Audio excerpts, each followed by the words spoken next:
good, YouTube? I'm back with another video on the channel, man. If y'all clicked on this video, y'all seen the title. We're gonna be talking about understanding habits.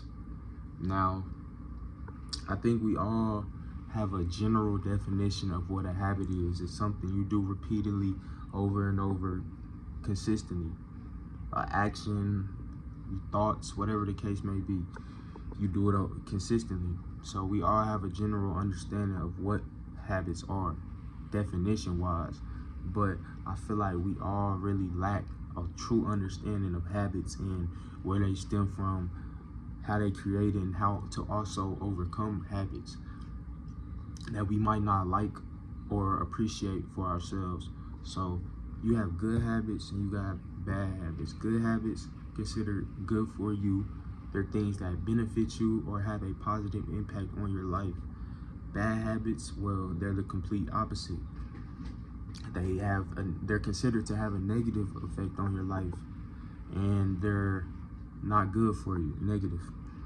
Now, the thing about negative habits are they don't start off as negative habits. Negative habits are once good habits. They were once good habits for the person doing them. So say you just start smoking weed, or you're smoking weed and you're feeling good every time you smoke, whatever the case may be. At that current moment, that might feel like a good habit to you.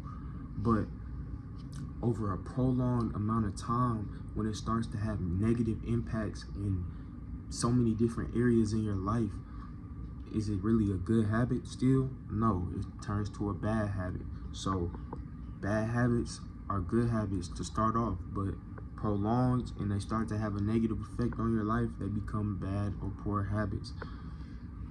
So I say that to say this: we have so many habits that we don't even realize we have. Like, we're so unconscious to the fact that we do a lot of things not even consciously. I'm gonna give you an example of something that stuck with me through my whole life, like a habit that was a bad habit over time that stuck with me from when I was little to like all the way to age 18.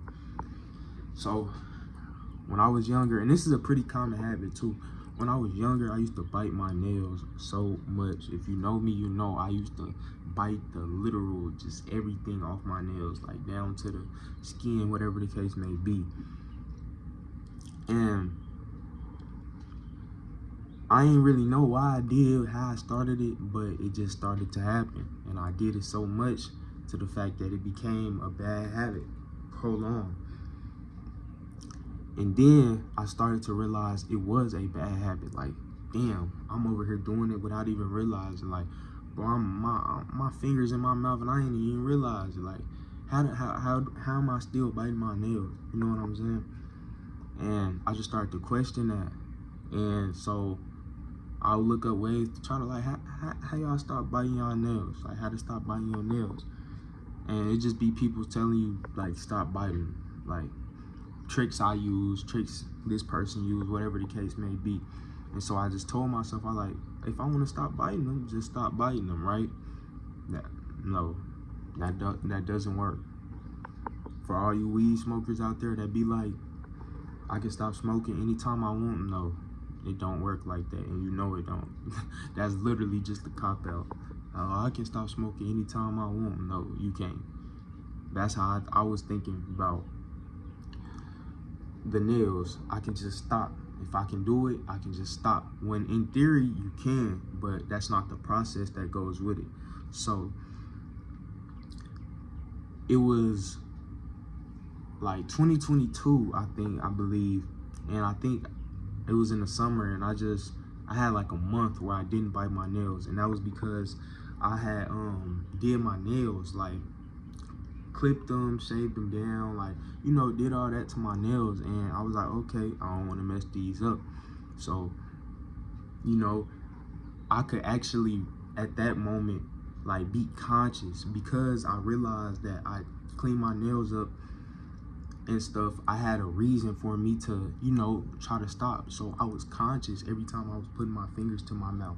It's like when you got some money in your wallet, so your wallet on your mind, no matter what you doing, you out in public, you checking every second, make sure your wallet on you. That's how I'm putting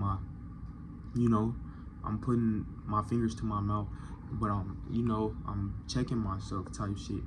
So when I'm doing that, for over a prolonged time, it starts to, and that's how I lasted a month without biting my nails. And this was like a huge accomplishment for me. I know it sounds like stop biting your nails, really, but trust me, like, if you knew how much I bit my nails, it was a huge accomplishment. I'm like, all right, I did it for a month. But then, of course, something happened, and I went back to biting my nails.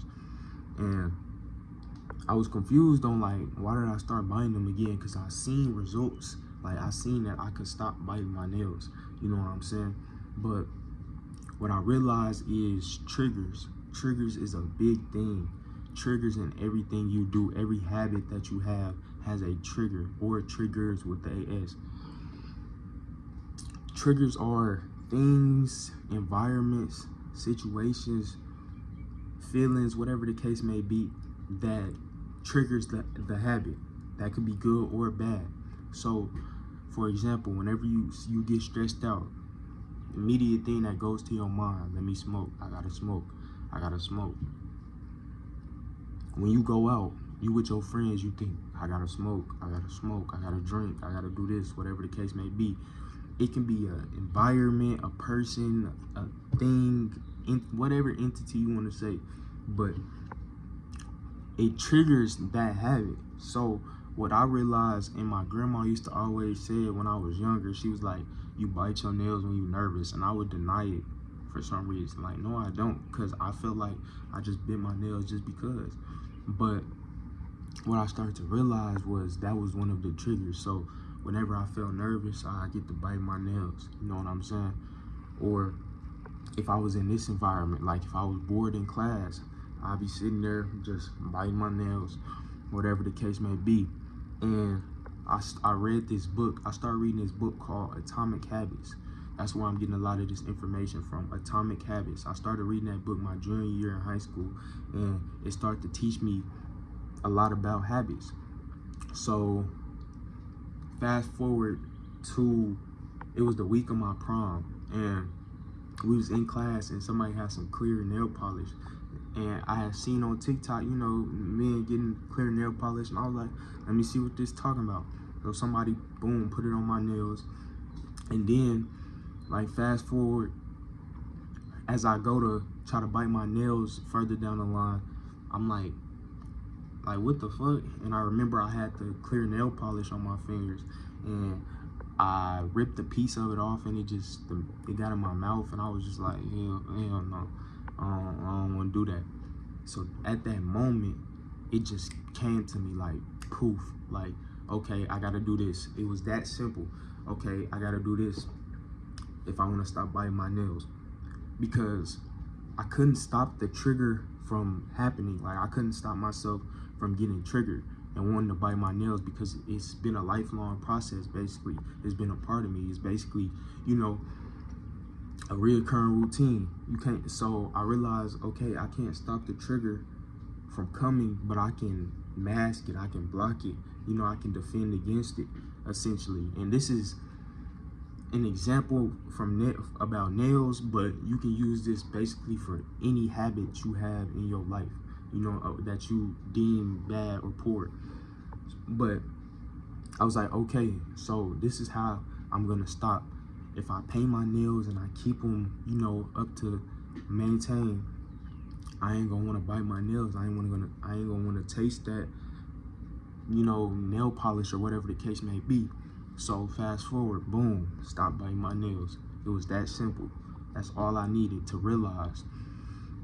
And I say all that to say this: that works for both good and bad habits. And also, it's that easy to change your habits. It's that easy to flip, like, your whole life around. I did a nail example, but this could apply to just anything in the world. I know another example. I started making my bed 1 year every single day, and it immediately made me feel more productive about my day. I promise you, it's not a placebo effect. Start making your bed every single morning before you leave the house, before you leave, when you first get up, whatever the case may be. Start making your bed. I promise you, you'll feel way more productive. It's just little habits like those that accumulate over time, and they just, make your life way more complete, more productive. You start to feel better about yourself. So I say that to say this. Back to talking about the triggers point.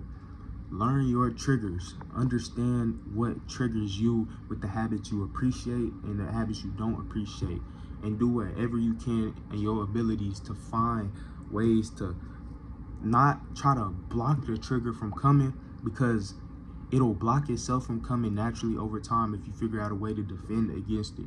So if you stressing out and you was like, damn, I gotta smoke, block the plug, man. Block him. Remove him as a friend. He'll understand, man. He got plenty more clients. Don't, do some push-ups, man. Go cook some. Go do something. Go try to mask that trigger, or try to block that trigger as much as you can. And eventually, over time, it'll start to, like I said, the trigger will start to disappear on its own. It'll start to stop forcing itself. And it won't be us. My bad. I just had the craziest, it won't be unconscious anymore to you. Everything will be natural. So the same way with good habits, man. You want to start making money, start saving more money. If you get some money and your immediate response mentally is, let me go spend this. Oh, I can buy this, I can buy that. Start with money. When you get some, be like, put it up, lock it, give it to your parents, make them, lock it up for you if you trust them, or put it in an account that you don't want to spend none out of. Find some way to simply block those triggers from coming. And eventually, over time, now I'm not saying you might not relapse on the habit, whatever the case may be, but over a long period of time, you're going to see results. And good and bad habits are so important to know about yourself, and especially to know about other people. Now, you can't really judge other people for what they might deem as good and bad habits, but it's important to know good and bad habits about yourself and other people, because this is basically your day-to-day basis. This is basically what makes or break you, your habits. Are you doing more good in a day than you are doing bad? Do I have more good habits than I have bad habits? Think about really ask yourself these questions. Do I have more good habits than I have bad habits? And if the answer is I have more good than bad, cool. You're in a good position. Keep working, keep trying to eliminate some of those bad habits. If you have more bad habits than good habits, look at it as, okay, I understand that now, and just work the change. Do what you can do. But yeah, that's really all I had to say on this video, for real. I hope y'all enjoyed it. I hope y'all took something from this video, most importantly, and really understood me. Let me know in the comments if y'all need me to be a little more clear with my examples, whatever the case may be. Like I said, I'm still growing on this, still trying to get better every single day. But if y'all like the video, make sure y'all drop a like, subscribe, do all that good stuff, man. We're gonna be back with another one.